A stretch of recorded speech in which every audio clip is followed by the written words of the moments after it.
Et bonjour Moutassem, amour avec vous, bienvenue à cet nouvel épisode du podcast Pratiquer la méditation, bienvenue à cette nouvelle vidéo. Aujourd'hui j'aimerais vous parler de l'importance de créer régulièrement.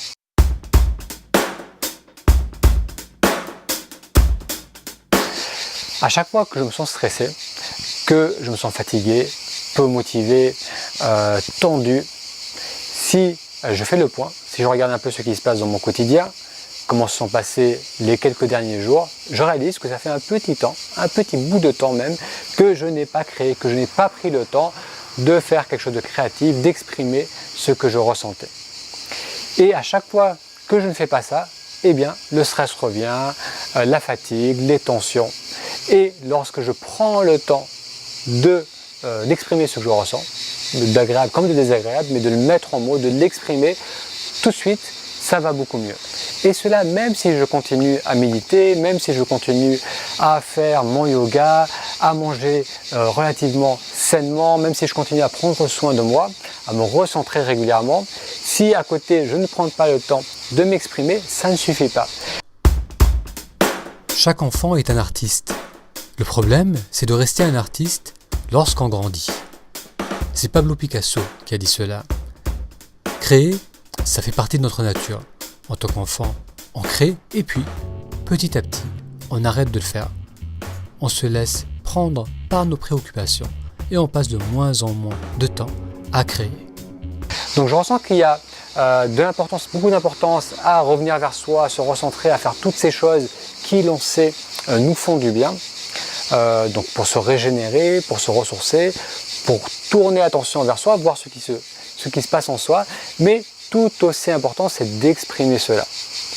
Et je pense que beaucoup de personnes consacrent beaucoup de temps à revenir vers elles-mêmes, et c'est déjà une étape importante, mais ne prennent pas le temps d'ensuite d'exprimer.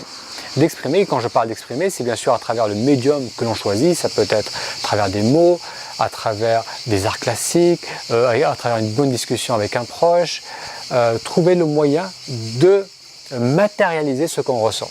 Donc d'une part, on tourne l'attention vers soi, on voit ce qui se passe en soi, et après, à côté, on va exprimer cela, on va matérialiser cela.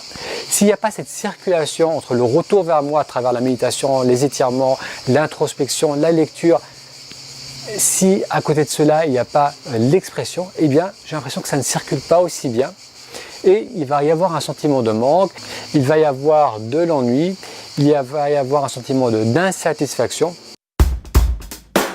Si la souffrance contraint la créativité, cela ne signifie pas qu'il faille être contraint à la souffrance pour devenir créatif. Ce sont les mots de Boris Cyrulnik, célèbre psychiatre. Cela veut dire en essence que c'est souvent la souffrance, l'insatisfaction qui nous amène à créer, qui nous amène à revenir vers la création, vers la nécessité de créer, mais on n'a pas besoin d'attendre de ressentir ce manque. On peut créer régulièrement, prendre l'habitude, mettre en place l'habitude de créer régulièrement. Est-ce que vous prenez le temps d'exprimer ce que vous ressentez? Comment vous pouvez le faire davantage? Quel est pour vous le meilleur moyen de faire cela? L'outil, le médium qui vous convient le mieux, où vous ressentez que ça passe d'une manière fluide, d'une manière efficace, que d'une part vous arrivez à bien matérialiser, donc exprimer ce que vous ressentez, et d'autre part c'est perçu aussi par les autres. Donc quel est votre moyen d'expression? Je vous invite à réfléchir à cela et ensuite mettez un petit mot, notez dans la zone commentaire si oui, est-ce que vous prenez le temps de vous exprimer, de créer, et si oui, quel est votre moyen d'expression favori? Merci d'avoir suivi cet épisode, cette vidéo sur l'importance de créer régulièrement.